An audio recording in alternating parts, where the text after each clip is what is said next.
Hi, it's Rep. Rachel Baker, and I wanted to chat about one of the items in the budget that the House has passed that I'm concerned about, and I'm hoping that the Senate will address. And that is a Medicaid expansion trigger that was placed in the budget. So Medicaid expansion is a subgroup of Medicaid that provides health care coverage for Ohioans 18 to 64 years old who are low income. And we started covering these folks about 10 years ago. I think it was 2014. And since then, we've seen a huge impact in our behavioral health, mental health services, and substance use disorder.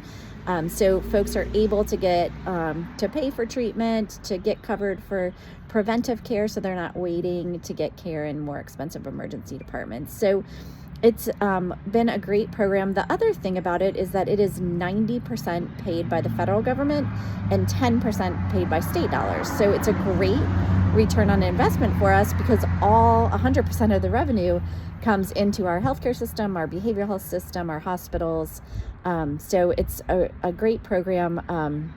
We have in the budget an automatic trigger that if federal funding goes even $1 below the 90% they're paying now, that we will automatically stop the program in Ohio, essentially kicking 770,000 Ohioans off of healthcare insurance.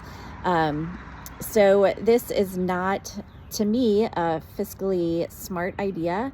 I also feel like us legislators were voted to make the decisions in Ohio, and it doesn't make sense for us to put an automatic trigger in our budget where if there's a federal cut, we just automatically kick everybody off Medicaid expansion.